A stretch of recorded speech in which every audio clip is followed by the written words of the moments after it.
j'aimerais juste poser une question à mes frères musulmans. En toute humilité, j'aimerais vous demander, pouvez-vous nous montrer dans le Coran la sourate qui vous exhorte d'aller évangéliser dans la rue? Pouvez-vous nous montrer dans les Écritures coraniques un verset qui vous recommande d'aller évangéliser dans la rue? Pouvez-vous nous dire qui était évangéliste dans le Coran? Quelle partie coranique qui vous exhorte, qui vous recommande d'aller prêcher dans la rue?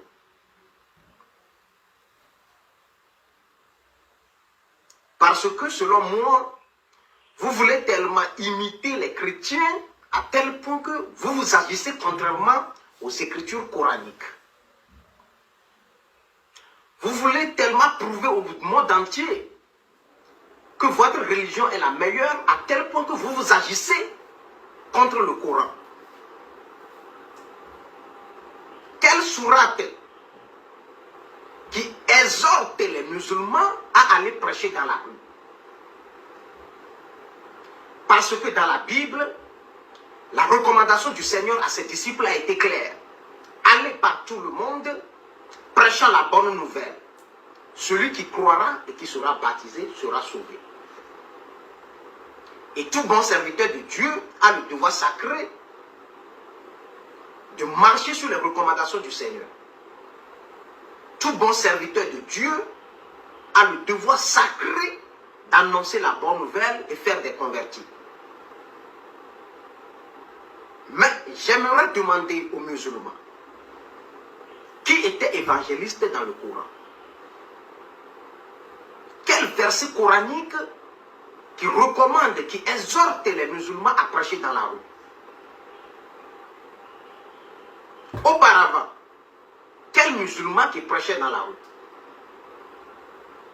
Qui?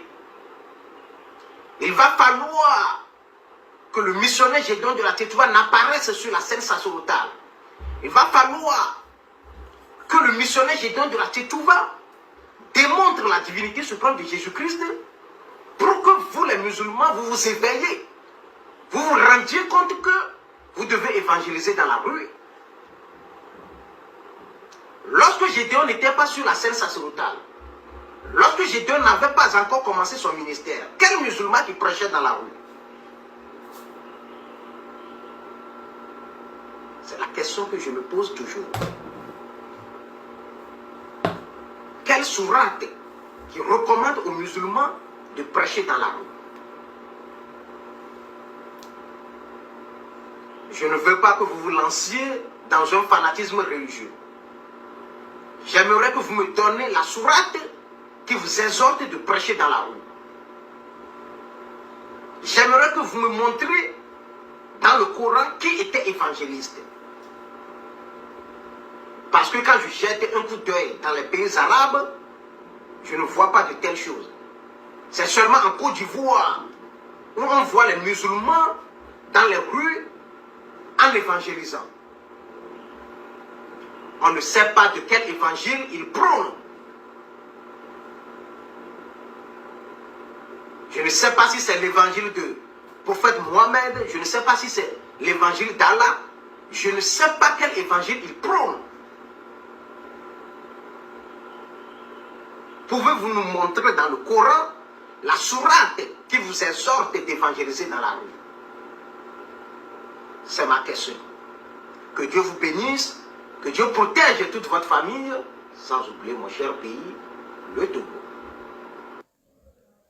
Alhamdulillahi Rabbil Alamin. Summa salatu wa salam ala Rasulillah. Rabbi shrah li sadri wa yassir li amri wa halul 'uqdatan min lisani yafqahu qawli. Alhamdulillah. Les frères, vous avez entendu, vous avez bien écouté la vidéo. Plusieurs fois, je me présente à vous déjà. Je suis Ismaël Aka de la DDR, la Dawa dans la rue. Alhamdulillah, je me fais le plaisir de répondre à ce monsieur aujourd'hui. Parce que j'ai reçu plusieurs fois des vidéos de ce monsieur. Mais j'ai jugé bon de répondre à celle-ci parce que là, au moins, le monsieur vient en toute humilité pour poser une question. Alors, il est de mon devoir de répondre à la question du monsieur lorsqu'il vient, surtout, comme il l'a si bien précisé, en toute humilité. C'est ce que nous demandons, c'est ce que nous voulons, que les gens qui viennent nous poser des questions, qui viennent en toute humilité. Alors, le monsieur a multiplié des vidéos contre la DDR plusieurs fois, vidéos dans lesquelles on constatait clairement qu'il faisait plutôt l'apologie de son idole que de faire l'apologie de son Seigneur. Alors, on n'a pas jugé utile de répondre à ces vidéos, sauf à celle-ci, parce que là, il pose une question que beaucoup se posent aussi. On en a entendu plusieurs fois des gens nous poser ce genre de questions. Alors, nécessité se fait sentir pour nous de répondre, non pas au monsieur, mais à la question du monsieur, et pour éclairer la lanterne des internautes et de ceux qui se posent la même question. Alors déjà, avant de répondre à la question, j'aimerais faire une petite précision. Le monsieur, comme vous le constatez, il est togolais et peut-être il vit en Europe actuellement.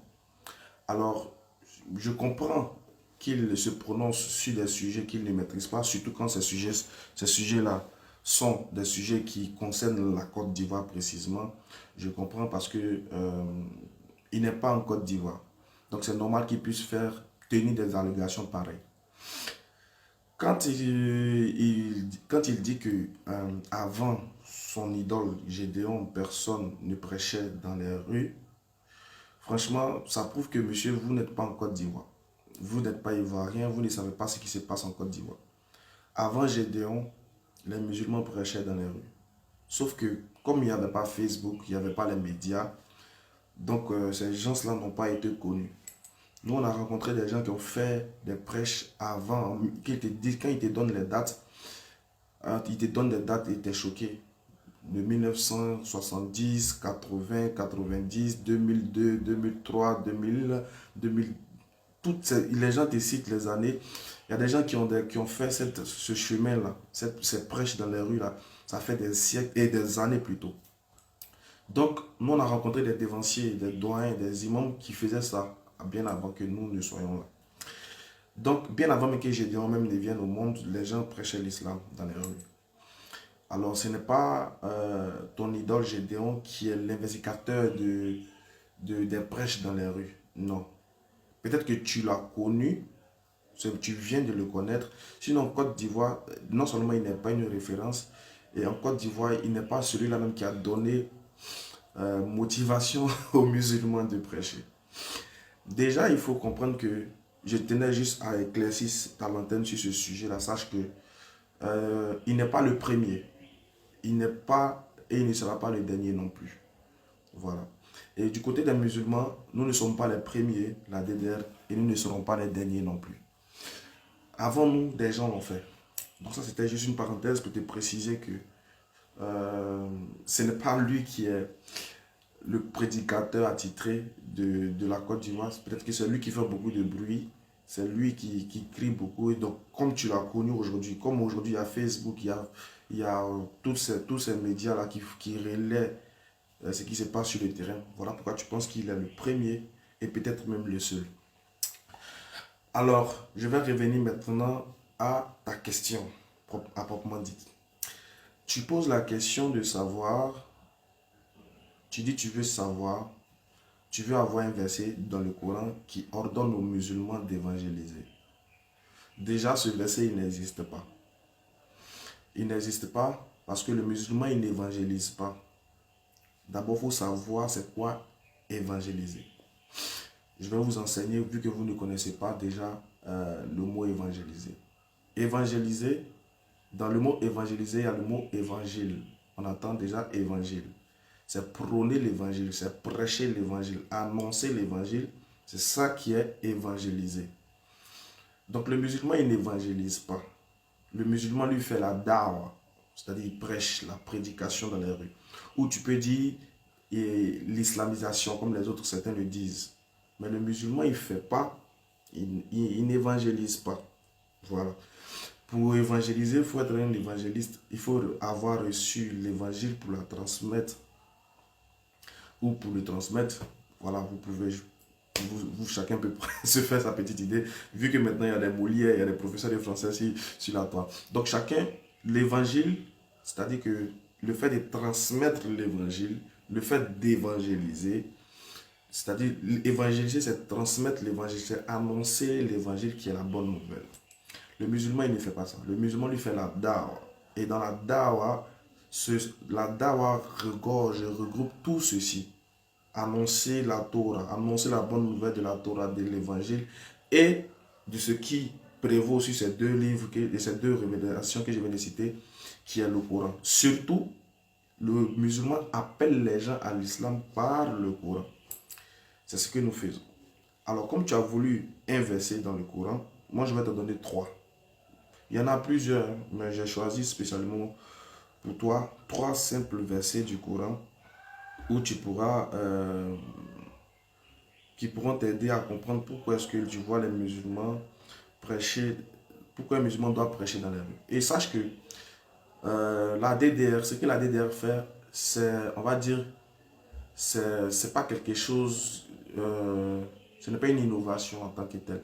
Avant, les gens le faisaient. Donc, je vais te donner le verset qui démontre et qui exhorte le musulman à aller faire la dawa et non l'évangélisation à proprement dit. Non. Je t'explique c'est quoi le verset qui dit, quel est le verset qui demande aux musulmans d'aller prêcher, d'aller annoncer le message de l'islam aux gens. Ça se trouve, ce verset-là se trouve dans la sourate 16 à partir du verset 125. Qu'est-ce que Dieu dit? Écoute très bien les paroles de Dieu. Dieu dit, par la sagesse et la bonne exhortation, appelle les gens au sentier de ton Seigneur et discute avec eux de la meilleure façon.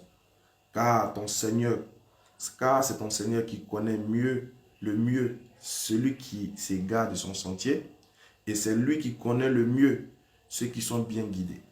Sourate 16, verset 125, Dieu dit, par la sagesse et la bonne exhortation, appelle les gens au sentier de ton Seigneur. Comment on appelle les gens? Ce n'est pas en étant chez soi à la maison, ce n'est pas en étant à la mosquée, non, c'est en allant dans les rues. Sauf que ce que tu dois comprendre, c'est que le Coran, lui, il s'adresse aux doués d'intelligence et aux personnes qui raisonnent. Donc quand Dieu dit appelle les gens au sentier de ton Seigneur et discute avec eux de la meilleure façon, le musulman doué d'intelligence et de raison sait qu'automatiquement, il faut aller dans les rues pour appeler les gens. Donc c'est ce que nous faisons, la dawa, c'est-à-dire l'appel à l'islam. On sort dans les rues pour appeler les gens à l'islam. Donc ce verset-là est un premier verset qui nous exhorte à pouvoir aller prêcher dans les rues. Alors je te cite un deuxième verset. Quand nous allons dans les rues pour prêcher le message, quand nous appelons les gens, comme la sourate 3, verset 100, la sourate 16, verset 125 vient de le dire, quand nous faisons ceci, forcément nous allons rencontrer des gens qui vont nous contredire, des gens qui ne vont pas accepter le message. Qu'est-ce que Dieu dit de faire? Écoute bien la sourate 3, le verset 20. Le deuxième verset que je te donne, ça c'est la sourate 3 à partir du verset 20. Qu'est-ce que Dieu dit? Dieu dit, si tu allais prêcher dans les rues, s'ils te contredisent, dis-leur, je me suis entièrement soumis à Allah. Chose que nous faisons. Moi et ceux qui m'ont suivi. Et dis à ceux à qui le livre a été donné, ainsi qu'aux illettrés, ainsi qu'à ceux qui ne connaissent rien des Écritures, avez-vous embrassé l'islam? S'ils embrassent l'islam, ils seront bien guidés. Mais s'ils tournent le dos, ton devoir n'est que la transmission du message. Allah sur ses serviteurs est clairvoyant. Donc tu vois, dans la sourate 3, verset 20, Dieu dit de sortir pour aller appeler les gens à l'islam. Dieu leur dit de devenir musulmans. D'appeler les gens qui ont reçu le livre, c'est-à-dire les chrétiens et les juifs, à devenir musulmans. De leur poser la question, avez-vous embrassé l'islam? S'ils embrassent l'islam, Dieu dit, ils seront alors les bien guidés. Mais s'ils refusent, toi, ton devoir n'est que la transmission du message. C'est ce que nous faisons. On vient, on échange avec vous, on vous appelle à devenir musulman. Forcément, vous allez nous contredire en donnant aussi vos preuves, en donnant ce que vous avez comme doctrine. Alors nous, on échange avec vous, on essaie de vous démontrer la véracité du Coran. On essaie de vous démontrer le message fondamental du Coran. Et à vous d'accepter ou de refuser. Dieu dit que si vous refusez, on ne doit pas vous contraindre. Ce qu'on doit faire, c'est vous transmettre uniquement que le message. Et c'est ce qui nous concerne, la transmission du message. Sauf que peut-être, aujourd'hui, vous êtes gêné parce qu'aujourd'hui, il y a des musulmans qui sont dans les rues pour vous à cause des Gédéons. Non, nous, on n'est pas dans les rues à cause des Gédéons. Nous, on est dans les rues pour appeler les gens, pour sauver des âmes. De par nous, de par notre parole, Dieu va guider des personnes.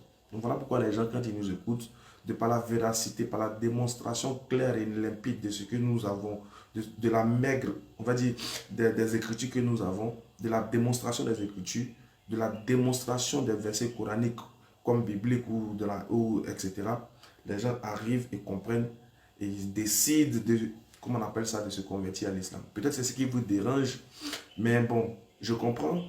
Ayez mal, mais bon, c'est le temps, c'est le moment. Toute chose en son temps. Donc, voici un deuxième verset qui confirme que le musulman, il doit aller prêcher dans les rues. Il doit appeler les gens au sentier de son Seigneur et de discuter avec eux de la meilleure manière. Alors, je te donne maintenant un troisième verset très intéressant. Très intéressant que tu ne savais pas.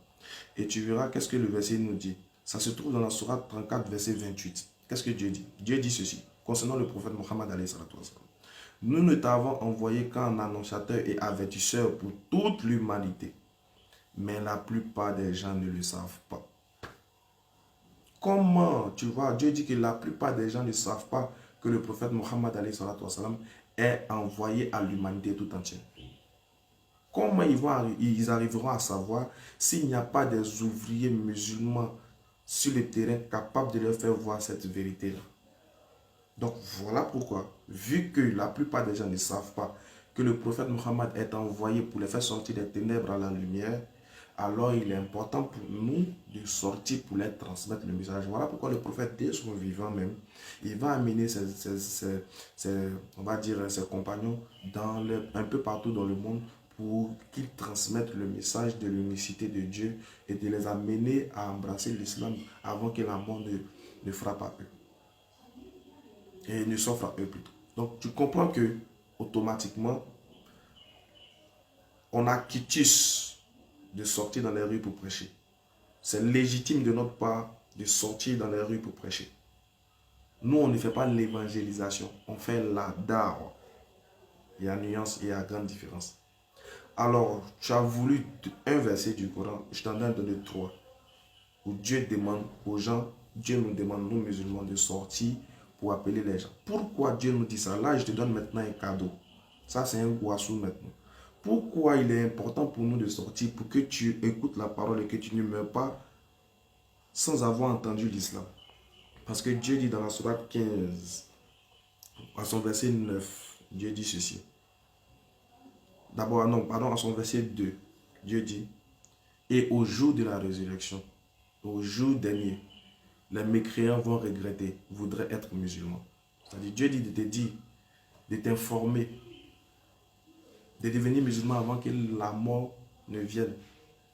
Sinon, au jour de la résurrection, tous ceux qui ont refusé d'être musulmans, qui ont entendu le message, qui ont refusé d'embrasser la foi islamique, qui ont refusé d'adorer un seul Dieu, dépourvu de toute idée idolâtre et polythéiste, tous ceux qui n'ont pas pris Dieu comme un être humain, qui n'ont pas pris un homme pour Dieu, créateur des cieux et de la terre, qui ont entendu le message et qui ont refusé de croire, Dieu dit au jour de la résurrection, vous allez regretter de ne pas être musulman. Alors il est important pour nous de sortir dans les rues pour informer les gens de ce danger-là qui les guette. Alors j'espère avoir répondu à ta question. J'espère que cette vidéo-là vous sera bénéfique et profitable. Je vous dis merci. Assalamu alaikum wa rahmatullahi wa barakatuh.